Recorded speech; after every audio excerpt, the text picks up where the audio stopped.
Olá, boa noite. Investimento estrangeiro direto no Brasil é o maior para o mês de março em 12 anos. De olho no Copom, o ministro da Fazenda, Fernando Haddad, e Roberto Campos Neto, presidente do Banco Central, se encontram em São Paulo. E você vai ver também. Sobe número de mortos por causa das chuvas históricas no Rio Grande do Sul. Barragem 14 de julho, entre Cotiporã e Bento Gonçalves, se rompe e ameaça municípios vizinhos. Lula diz que prioridade é salvar vidas. No Rio de Janeiro, a previsão é de muito calor. Para um mega show de Madonna, os termômetros podem chegar a 37 graus. 50 mil litros de água serão distribuídos aos fãs até sábado. Foi enterrado hoje o corpo do ciclista de 26 anos, atropelado na BR-040 em Minas Gerais. Ele pedalava com amigos quando uma van desgovernada atingiu o grupo. Tauan Maciel teve traumatismo craniano grave e foi socorrido inconsciente. Essas imagens mostram o momento que Tauan recebe o primeiro atendimento dos bombeiros no acostamento da BR-040 em Paraupeba. Ele ficou 2 dias em coma até a morte ser confirmada pelo pronto-socorro de Belo Horizonte. Outro ciclista segue no centro de terapia intensiva do hospital. Júlio César Ferreira Elisiário, de 35 anos, que é piloto profissional de motocross, sofreu diversas fraturas e passou por 2 cirurgias. O grupo de 15 ciclistas foi atingido por uma van, que, segundo as vítimas, fazia uma ultrapassagem em alta velocidade. 8 pessoas ficaram feridas. O gesseiro Ariel Ferreira foi um dos atingidos. Ele teve ferimentos nas mãos, nos braços e no rosto, além de um corte profundo na perna, que precisou de 40 pontos. A van parou mais ou menos uns 50, por alto que eu vi, uns 50 a 100 metros de distância da gente. E depois que eu fui ver que ela só não continuou seguindo porque ela estragou. Nem lá prestar os socorros, nem lá perguntar a gente se precisava de alguma coisa, nem para ligar para a ambulância. Ele fez isso para a gente. Pela velocidade que ele fez foi cortar pelo acostamento, porque ele pegou a gente tão cheio. O motorista foi ouvido na delegacia e liberado sem fiança, porque permaneceu no local do acidente. O teste do bafômetro deu negativo. Em depoimento, ele disse que foi fechado por um caminhão e precisou desviar para não bater.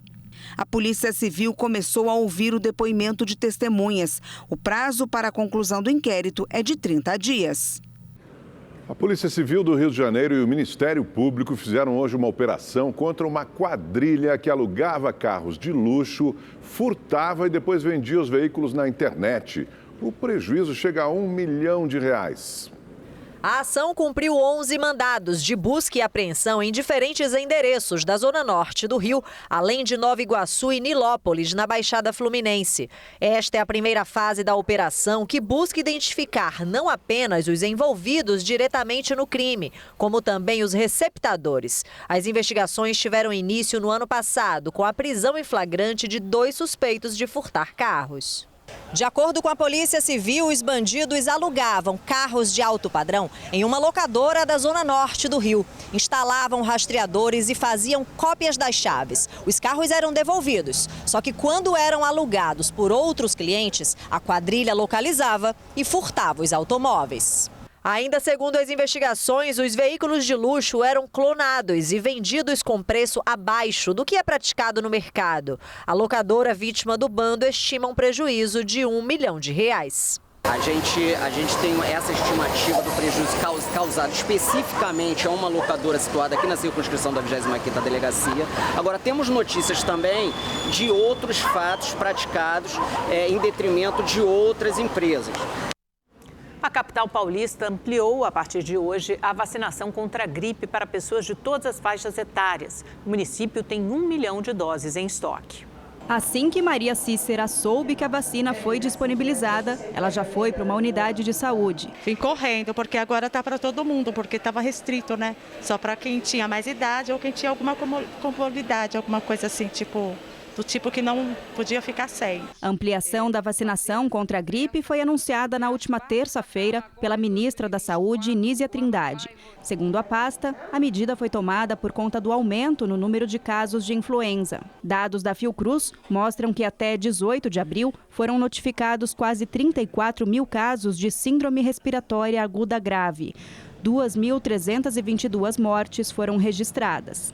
A campanha da vacinação começou no dia 25 de março, mas só para os grupos prioritários, como idosos, gestantes, povos indígenas e crianças de até 6 anos de idade. Com a ampliação, cada município vai administrar as doses, podendo restringir a imunização a depender do estoque.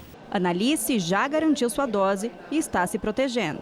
Não ficar doente e também não deixar os outros doentes, porque se eu me vacino, de qualquer forma eu estou protegendo os outros também. Estamos agora na época em que a gripe vai aumentando e a melhor prevenção que nós temos realmente é através da vacina, sobretudo para evitar casos graves da doença como pneumonia, mesmo viral ou uma pneumonia bacteriana. Vacinação é primordial. Se ela está aí é porque tem algum efeito, alguma proteção para o organismo. A gripe é um dos motivos do intenso movimento nas unidades de pronto atendimento e hospitais, com filas de espera tanto no sistema público de saúde quanto no privado. Além disso, São Paulo ainda sofre com a epidemia de dengue. 4 horas de espera só para tomar a medicação. É isso aí. Muito difícil. É o que a gente tem passado, né? Não só eu, né? Creio que a população inteira. Tá difícil, tinha muita gente indignada lá dentro, até eu sair tinha gente brigando com o médico. 2 casos de febre amarela foram registrados na divisa dos estados de São Paulo e Minas Gerais. O Ministério da Saúde emitiu um alerta e pediu para intensificar as ações de vigilância e imunização. Depois de receber a primeira dose da vacina contra a febre amarela, a pequena Lara aguarda o aniversário de 4 anos e também a dose de reforço. Crianças de 9 meses até 4 anos precisam de 2 doses do imunizante. Acima de 5 anos, a vacina contra a febre amarela protege em dose única. Tinha muito medo, né? A gente ficava muito tensa e após a vacina a gente fica mais tranquilo. Febre amarela é uma doença, é uma arbovirose, como é dengue, chikungunya e zika, e que é transmitido pela picada de um mosquito chamado Hemagogus ou Sabet. São 2 mosquitos que vivem nas matas. Elas fazem o ciclo com macacos na copa das árvores. Recentemente, 2 casos de febre amarela foram registrados no país. E para evitar um surto da doença, o Ministério da Saúde emitiu um alerta para que estados e municípios intensifiquem ações de vigilância e vacinação em regiões com transmissão ativa do vírus. Nós ampliamos significativamente a cobertura vacinal na região Nordeste, que tinha uma cobertura vacinal mais baixa, mas nós precisamos melhorar, nós precisamos vacinar mais. E a vacina está disponível nos postos e é de graça. Então, considerando o risco da febre amarela estar circulando nas nossas matas, é muito importante que todos se vacinem.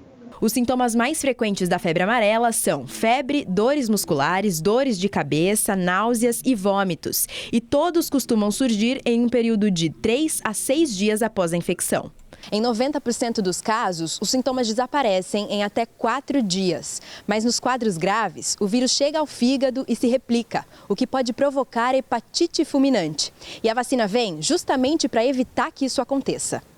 Não é uma doença que está urbanizada, ou seja, nós não temos uma epidemia em curso, porém o vírus ele está nas nossas matas e por isso as pessoas precisam colocar a sua vacinação em dia, porque eventualmente a pessoa pode ter contato com o vírus uma vez que ela entre na mata ou tenha contato com a área rural.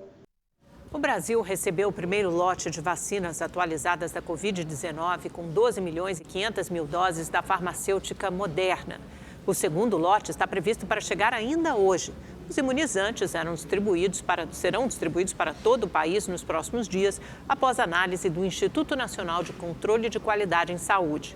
Devem ser vacinadas pessoas com mais de 60 anos, aquelas que vivem ou trabalham em instituições de longa permanência, quem é imunocomprometido, além de indígenas e ribeirinhos. Hoje no programa É Notícia, o jornalista Kennedy Alencar conversa com Luiz Marinho, ministro do Trabalho e Emprego. Durante a entrevista, Marinho disse que a reforma trabalhista foi desastrosa.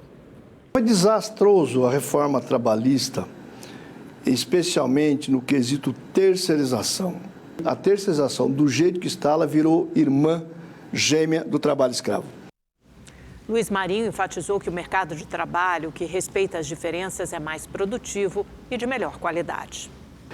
Um mercado de trabalho que respeita homens, mulheres, jovens, o povo negro, o povo indígena, o LGBT, ele vai ter um ambiente mais saudável para produtividade, para combater absenteísmo, para evitar doença, especialmente depressiva, e para evitar acidente de trabalho. Um ambiente saudável melhora todos os indicadores, inclusive na produtividade e na qualidade do produto. O ambiente diverso ele é mais produtivo e saudável.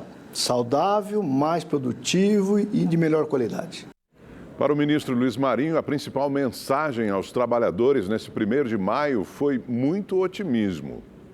Se o Brasil vive um bom momento, a economia está em crescimento, nós precisamos manter esse crescimento de forma sustentável. As negociações precisam fazer parte desse processo, crescer massa salarial, crescer o salário, especialmente de baixo para cima. Então, atenção sempre na negociação dos PIS de categoria, olhando a lógica do crescimento real do salário mínimo, então manter essa mesma lógica do crescimento real dos salários, dos PIS de categorias, para ir muito além. Estamos próximos de alcançar a 8ª economia, mas eu creio que o lugar do Brasil é lá na 6ª, lá pressionando a França para se disputar a 5ª.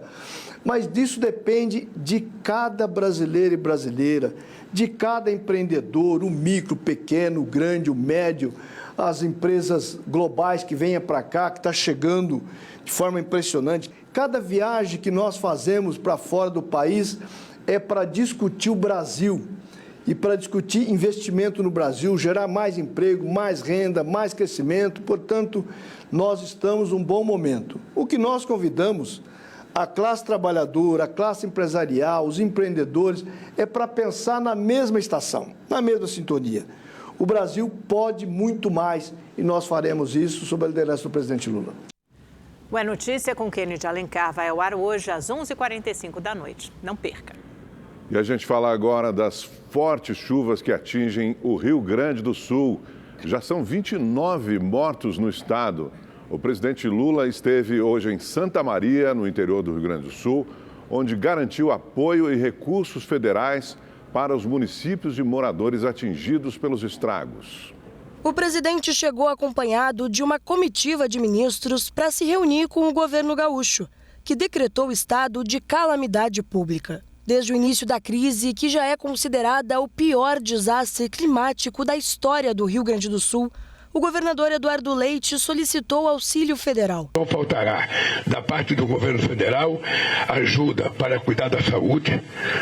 Quero dizer que não vai faltar dinheiro para cuidar da questão do transporte, que não vai faltar dinheiro para cuidar da questão dos alimentos, que não vai, ou seja, tudo que tiver no alcance do governo federal, seja através dos ministros, seja através da sociedade civil, ou seja através dos nossos militares, a gente vai dedicar 24 horas de esforço para que a gente possa atender às necessidades básicas do povo que está isolado por conta da chuva. As Forças Armadas e a Força Aérea Brasileira estão atuando nas regiões mais atingidas com um efetivo de 626 militares. 4 aeronaves têm auxiliado no resgate das vítimas e o Ministério da Defesa solicitou outras 8. Mas a chuva, que não dá trégua, tem prejudicado as buscas e até mesmo a contagem de mortos e desaparecidos. Desde terça-feira, a gente mobiliza o que é possível, mas muito problema climático ainda que afeta o voo das aeronaves e a dificuldade para fazer resgates, e isso tem gerado consequências muito graves aqui, que ainda vão ser medidas. Por isso que os números ainda são absolutamente preliminares e incorretos, até em relação ao que está realmente já acontecendo nesse momento. Durante a reunião também foi anunciada a criação de uma sala de situação do governo federal na base militar de Santa Maria. O objetivo é acompanhar de perto o cenário das enchentes. Por causa dos temporais no Rio Grande do Sul, o Tribunal Superior Eleitoral decidiu prorrogar o prazo final para o fechamento do cadastro eleitoral e o governo federal antecipou o saque do Bolsa Família. Ao vivo de Brasília, o repórter Igor Damasceno tem mais informações. Oi, Igor, boa noite.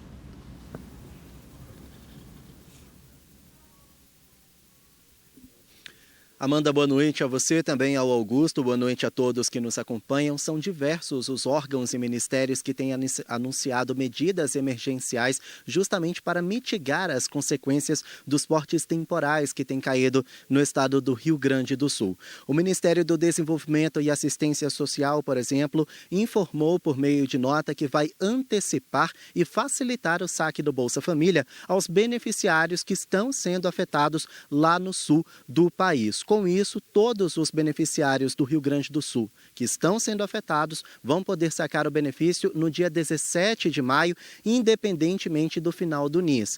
Além disso, o Ministério também divulgou que o saque pode ser feito com a apresentação da declaração especial de pagamento, que é concedida pela Prefeitura normalmente. Fica assim, então, dispensada o uso do cartão do benefício e também do documento de identidade, caso o beneficiário tenha perdido.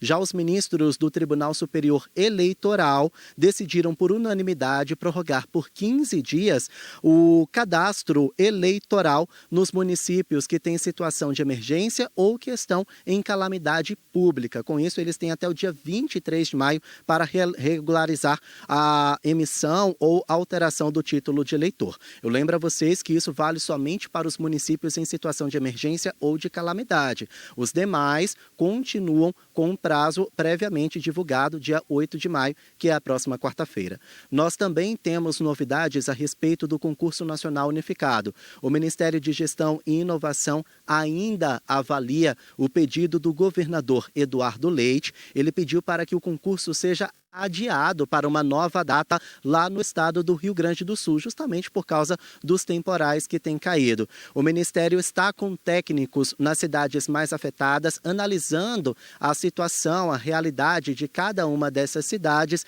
e vai tomar uma decisão até no máximo amanhã. Inclusive, hoje teve uma reunião com a ministra Esther Dweck, justamente para bater o martelo a respeito do concurso nacional unificado. Já o Ministério de Minas e Energia informou que está providenciando o restabelecimento da energia elétrica nas cidades afetadas. São mais de 300 mil unidades habitacionais que estão totalmente no escuro. O ministro Alexandre Silveira divulgou a criação de uma sala de situação para analisar os estragos, analisar essa situação lá no sul do país. E o ministro Juscelino Filho determinou que a Telebrás envie antenas para auxiliar no trabalho de resgate. 14 dessas antenas já foram entregues. Já o Conselho Nacional de Justiça autorizou que tribunais transfiram depósitos em juízo para auxiliar a Defesa Civil do estado do Rio Grande do Sul. Amanda, Augusto. Perfeito, obrigado, Igor. Realmente a situação lá no sul é muito preocupante. O Rio Grande do Sul continua sendo castigado pelas chuvas históricas que atingem o estado. Até o momento já são, 29 mortos e 60 pessoas desaparecidas. E uma barragem se rompeu e mais de 19 delas estão em estado de atenção, Amanda.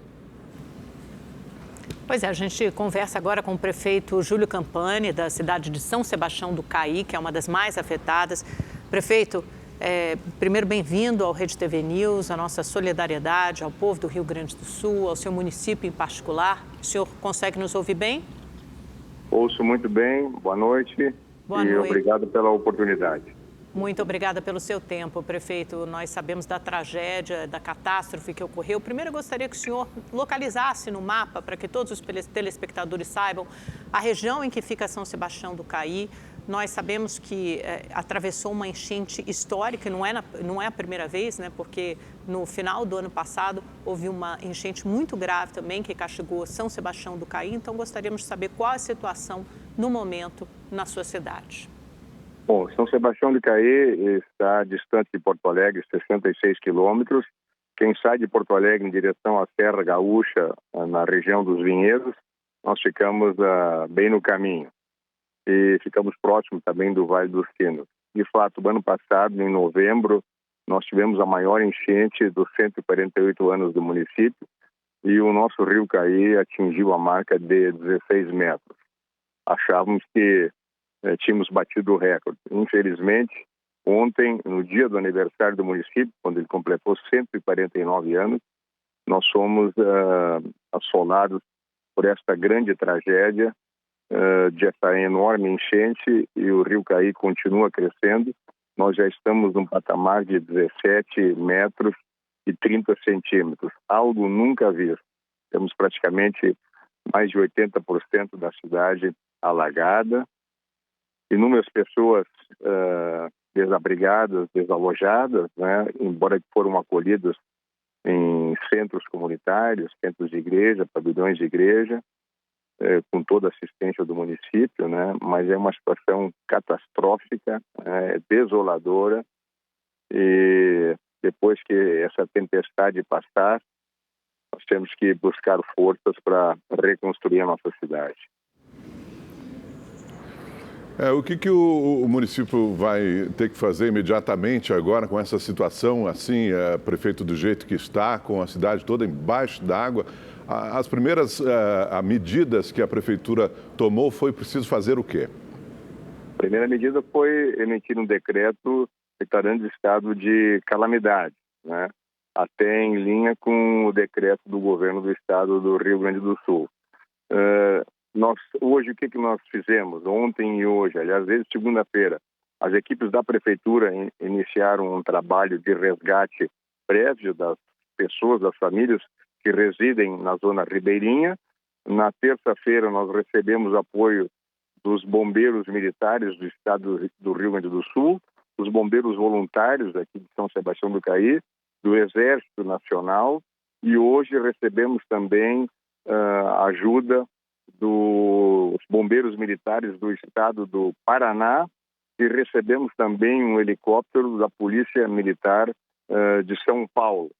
Esse helicóptero foi de fundamental importância para que nós pudéssemos resgatar as pessoas que se encontravam em locais onde os nossos barcos não tinham mais acesso. De modo que está montada, uma verdadeira operação de guerra, de recebimento das pessoas aqui do nosso QG, e a partir do recebimento, acolhimento e a destinação delas para os nossos abrigos. Prefeito, a gente está aqui acompanhando ao lado as imagens e são absolutamente impressionantes, né? Porque a cidade está submersa, ninguém nas ruas, só seria possível transitar de fato de barco. Tente nos explicar um pouco qual a principal atividade econômica da cidade, qual o impacto, o prejuízo que uma enchente dessa gera e principalmente o que pode ser feito, o que o senhor imagina que o poder público aí nos diferentes níveis, né, estadual, federal, podem fazer para ajudar a mitigar e também para prevenir desastres como esse, porque a gente sabe que é a segunda vez em pouco tempo e com as mudanças climáticas é possível que haja mais intempéries assim, com maior frequência. A principal atividade econômica aqui de São Sebastião do Caí é a indústria. Nós temos duas grandes indústrias do ramo alimentício que empregam uma quantidade extraordinária de funcionários. A maior delas foi duramente castigada no seu Parque Fabril. Nós também temos uma atividade muito forte na agropecuária, né? E também nos hortifrutigranjeiros.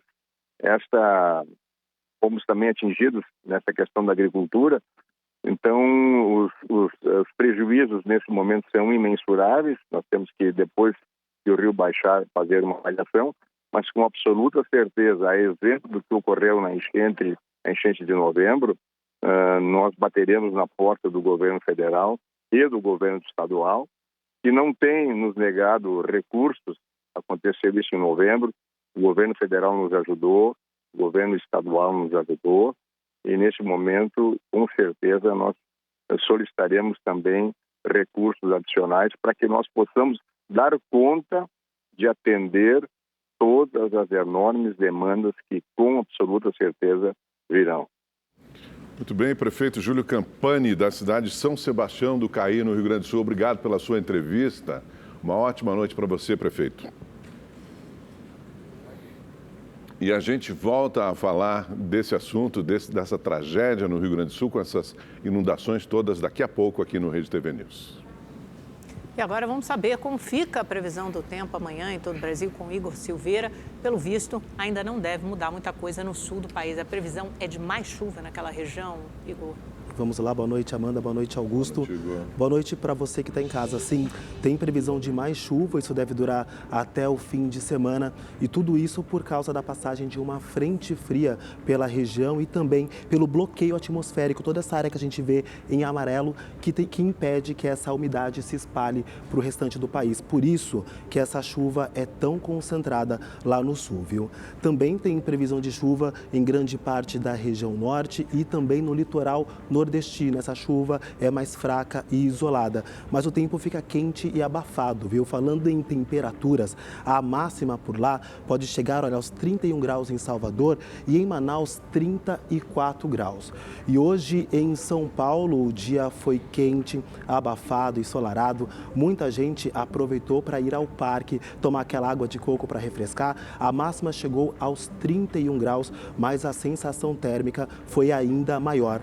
A previsão é de dias quentes aí nos próximos dias. Como a gente vê aqui na próxima tela, as máximas amanhã pode chegar, olha, aos 30 graus amanhã, 32 graus no sábado e também no domingo. No restante do Sudeste também esquenta bastante. Os termômetros registram 38 graus amanhã no Rio de Janeiro, 32 graus em Belo Horizonte e 34 graus em Vitória, no Espírito Santo. Então, fica a dica, olha, toma bastante água porque vai esquentar bastante, viu? Boa noite para todo mundo. Amanda, Augusto. Obrigado, Igor. E torcer para parar essa chuva lá no Rio Grande do Sul, né? Com certeza. Boa noite para você, até amanhã. Um incêndio de grandes proporções atingiu hoje um galpão de uma empresa que armazenava materiais recicláveis na zona leste da capital paulista. O fogo se espalhou rapidamente e a fumaça pôde ser vista de longe. Várias equipes do Corpo de Bombeiros estão no local desde as 5 horas da manhã e ainda tentam controlar as chamas. Ninguém ficou ferido. A mulher que levou o tio morto para sacar dinheiro em um banco foi solta hoje e vai responder ao processo em liberdade. O repórter Tony Vendramini, direto do Rio de Janeiro, traz as informações para a gente ao vivo. Boa noite para você, Tony. Ela foi solta, mas tem restrições, né?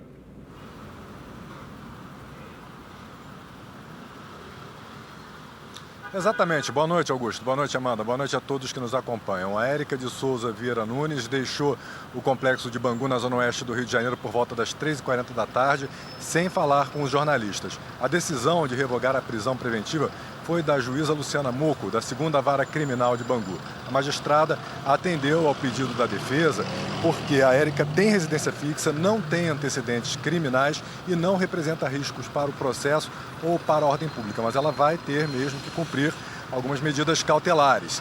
Ela tem que se apresentar uma vez por mês à Justiça, informar qualquer mudança de endereço e também apresentar laudo médico se precisar de tratamento mental. A Érica responde por tentativa de estelionato e vilipêndio de cadáver. E nos últimos dias passou a ser investigada.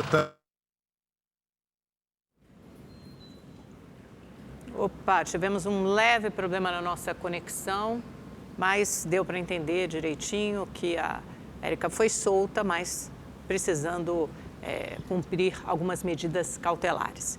A capital paulista ultrapassou o número de mortes de dengue dos últimos 17 anos. Entre 2007 e 2023, a doença matou 71 pessoas. Agora, só em 2024, nesse ano, até agora, já são 105 mortes.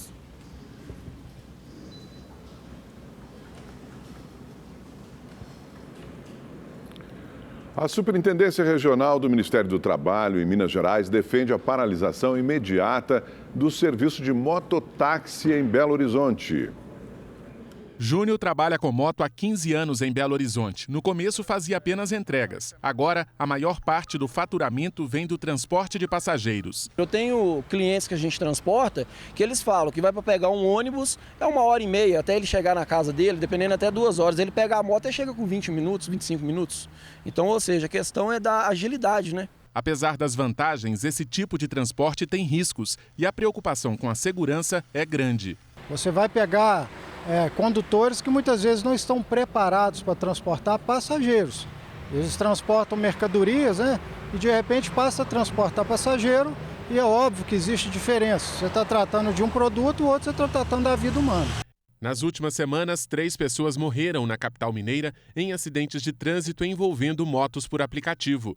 2 passageiras e um motoboy que prestava o serviço. No principal pronto-socorro da cidade, os atendimentos a motociclistas aumentaram 30% neste ano, na comparação com os 4 primeiros meses de 2023. O transporte de moto por aplicativo é autorizado por uma lei federal, mas cada município deve ter uma regulamentação específica.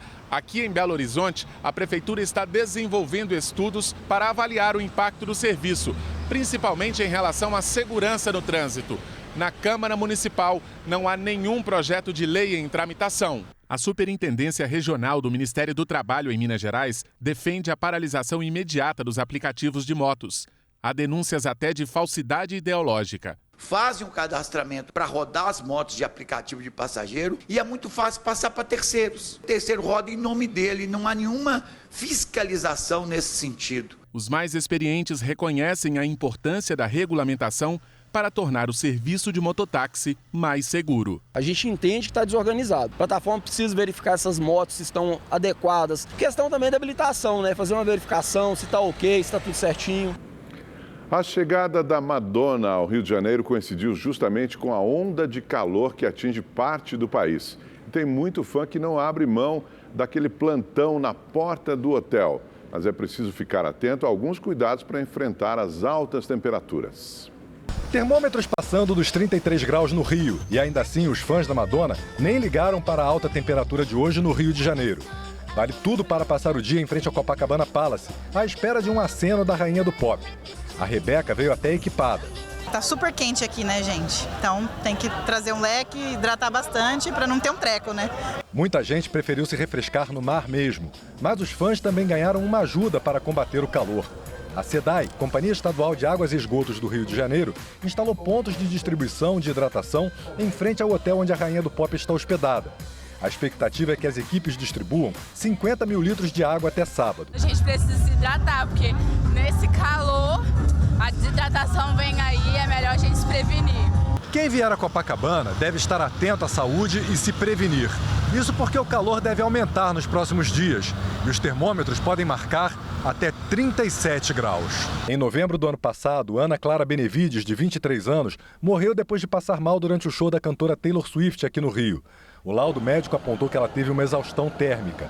A perícia concluiu que a jovem teve uma parada cardiorrespiratória, hemorragia nos pulmões e paralisação de múltiplos órgãos em decorrência de um longo período de exposição ao calor extremo. Esta médica alerta que os cuidados devem ir além da hidratação. Tem que ter muito cuidado na exposição solar, nesse tempo que estamos, nessa temperatura que estamos, usar sempre filtro solar, usar óculos escuros, chapéu com aba larga ou bonés, roupas claras e leves. Mas tem que investir para a parte que eu estou fazendo, o personagem. E vale enfrentar esse calorão para ver, para estar perto da Madonna? Eu moro aqui, claro. Esse é nada. Esse é frescante hoje. A Justiça Eleitoral de São Paulo determinou a remoção do vídeo no YouTube em que o presidente Lula pede votos para Guilherme Boulos, do PSOL, pré-candidato à Prefeitura de São Paulo. Durante o evento de 1º de maio, a liminar atendeu ao pedido do Partido Novo, uma das legendas que acionou a Justiça, alegando campanha eleitoral antecipada. O canal do presidente Lula já retirou as imagens da plataforma. Ontem, logo após a polêmica, o canal oficial da Presidência da República no YouTube tornou privativo o acesso à transmissão do evento. O primeiro-ministro do Japão, Fumio Kishida, chega agora à noite ao Brasil para estreitar laços comerciais e diplomáticos. Encontro com o presidente Lula deve tratar da abertura do mercado japonês para a carne bovina brasileira e debater um acordo do Japão com o Mercosul. Quem tem mais detalhes sobre essa visita é o repórter Marcos Amoroso. Oi, Marcos, boa noite. Boa noite, Amanda, Augusto e a todos que nos assistem. O primeiro compromisso de Fumio Kishida no Brasil está previsto para amanhã. O primeiro-ministro japonês vai se encontrar com o presidente Lula aqui no Palácio do Planalto para uma reunião bilateral. No encontro, os líderes vão tratar do comércio de carne bovina, da cooperação em iniciativas ambientais, o combate à fome e a reforma da governança internacional. Após o encontro, o primeiro-ministro japonês viaja ao Paraguai e volta ao Brasil no sábado para participar de eventos com a comunidade nipo-brasileira em São Paulo. Fumio Kishida participa ainda de um Fórum Empresarial Brasil-Japão, com o vice-presidente e ministro do Desenvolvimento, Indústria, Comércio e Serviços, Geraldo Alckmin. O Brasil tem a maior população nipodescendente fora do Japão, com cerca de 2 milhões de pessoas. Os dois países mantêm uma parceria estratégica e global que completa uma década neste ano. Volto com vocês aí no estúdio. Obrigado, Marcos. O ministro Alexandre de Moraes, do STF, concedeu liberdade ao coronel Marcelo Casimiro, da Polícia Militar do Distrito Federal. No fim de março, Moraes havia determinado a liberdade provisória de Casimiro e outros militares acusados de omissão no ataque golpista à sede dos três poderes no dia 8 de janeiro de 2023, pois eles seriam transferidos para a reserva. Sem a transferência, o ministro estabeleceu a prisão de Casimiro na semana seguinte. Agora o militar deverá usar tornozeleira eletrônica. Ele também teve o porte de arma de fogo suspenso. A Procuradoria-Geral da República pediu ao Supremo Tribunal Federal que restabeleça as condenações dos 4 réus acusados de serem os responsáveis pelo incêndio da Boate Kiss em 2013 no Rio Grande do Sul.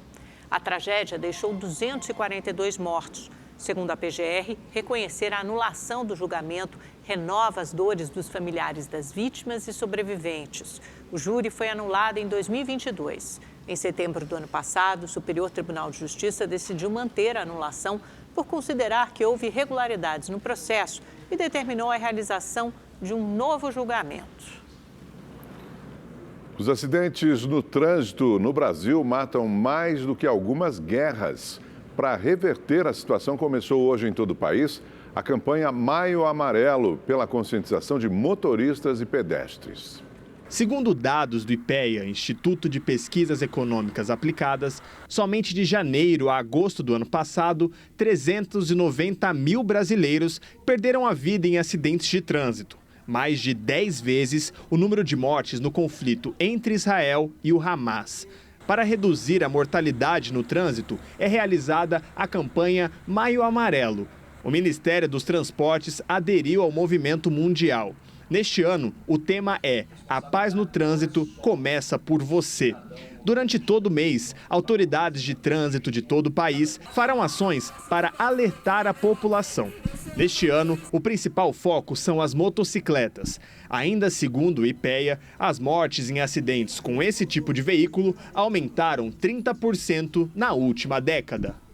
Os sinistros com motociclistas, a gente sabe que eles são um pouco mais graves e a gente sempre reforça que nas campanhas o uso do material adequado, o uso do capacete, de cotoveleiras, joelheiras, ter sempre as motocicletas em dia, né, com revisão e respeitando os limites de velocidade. O excesso de velocidade é um dos principais motivos dos acidentes mais graves, e não só com as motos. Por isso, a orientação vale para todos os motoristas. Eles também devem evitar o consumo de bebidas alcoólicas, o que é crime. Além dos condutores, os pedestres também precisam ficar atentos e respeitar as regras de trânsito.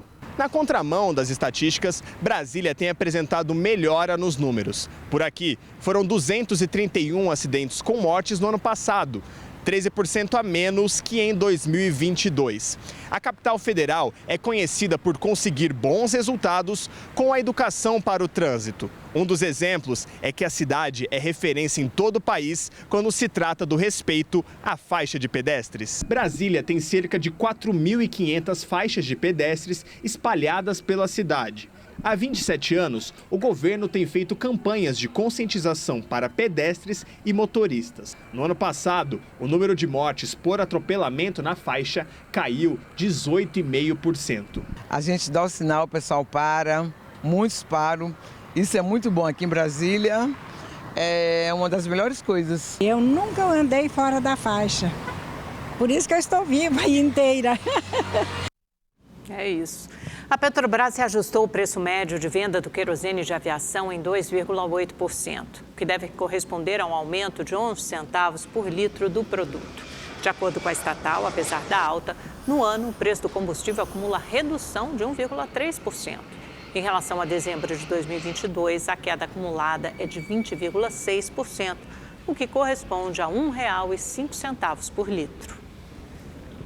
Segundo o Banco Central, os investimentos diretos no Brasil alcançaram o valor de 9 bilhões e 600 milhões de dólares em março de 2024, o equivalente a 48 bilhões de reais, um aumento de 35%. É o maior valor em 12 anos. O ministro Fernando Haddad, da Fazenda, cumpriu a agenda hoje em São Paulo. Entre os compromissos estava o encontro com o presidente do Banco Central, Roberto Campos Neto. Haddad e Campos Neto deixaram o local sem falar com a imprensa. O encontro acontece poucos dias antes da reunião do Copom, Comitê de Política Monetária do Banco Central, que se reunirá para anunciar a nova taxa básica de juros, a Selic, na semana em que a Moody's, uma agência internacional de classificação de risco de crédito, revisou para cima a perspectiva de nota de crédito do Brasil. E no Rio Grande do Sul, o governo do estado decretou estado de calamidade pública por causa do grande volume de chuvas. O rio Taquari atingiu a maior marca da história, passando dos 33 metros de altura. Olha a parada de ônibus da escola lá, ó. Ali deve ter o quê? Uns 2,30 metros mais ou menos de altura. Olha lá.